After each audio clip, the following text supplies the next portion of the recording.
I think the situation in Manipur is a disaster. I don't understand why we are allowing foreigners to squat on Indian territory. How does it advance the Indian national interest?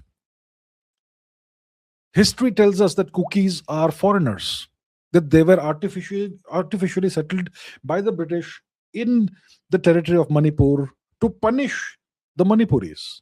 Who are the Manipuris? The Meiteis and the Nagas. Okay? They are the Meiteis and the Nagas are the indigenous people of Manipur, of this region. The Kukis are foreigners. They are foreigners even to Burma. And the British themselves never trusted the Kukis. And if you see this, the census records of Manipur, British census records from 1900 onwards, around that period onwards, you will see there were almost no Kukis in Manipur when the first census was taken. And then this Kuki population starts slowly rising because the British were bringing more in as a punitive measure. So the British were bringing foreigners into India, into the kingdom of Manipur, right, at the time. So that is obviously, it tells you that the Kukis don't belong in this region. And now we have a big Kuki population on the other side of the border inside Myanmar. And the India-Myanmar border is open, the Manipur-Myanmar border is open.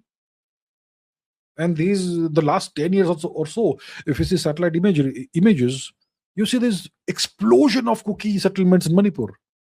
Looks like lakhs of Kukis have come into Manipur in the last 10, 15 years. Right? And they indulge in all these terrorist activities. They have a limitless supply of arms and ammunition. Previous governments have done this suspension of operation agreement only with the Kuki terrorists. And now they've taken over more than half of Manipur. And they're terrorizing the indigenous people of Manipur, whether they are Kuki, whether they're Meiteis or Nagas. That's an ongoing situation right now, as of today, as of yesterday also.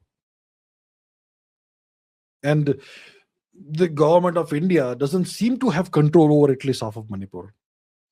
The city of Churachandpur has been ethnically cleansed of non-Kukis. And there's gunfights happening there. How can these people have access to weapons? If you go to other parts of India, people aren't allowed to carry weapons.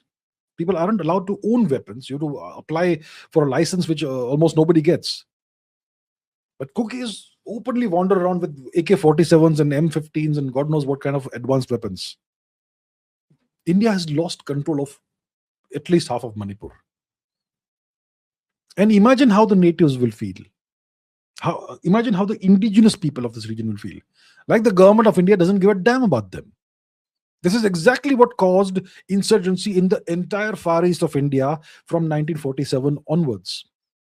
Every state had multiple insurgencies. Why? Because of the stepmotherly treatment given to this region by the government of India in Delhi. When there is no progress, when there is no development, when there is no food, when there are no opportunities for growth, people become dissatisfied. They become desperate. They will say, we don't want to be under your government. We want to have our own country. So there were multiple insurgencies, multiple separatist insurgencies in every state in India's far east, whether it is Assam, whether it is Mizoram, whether it is whatever else, Nagaland, Manipur. Every state had multiple insurgent outfits, separatist outfits. And then the Chinese took advantage of that.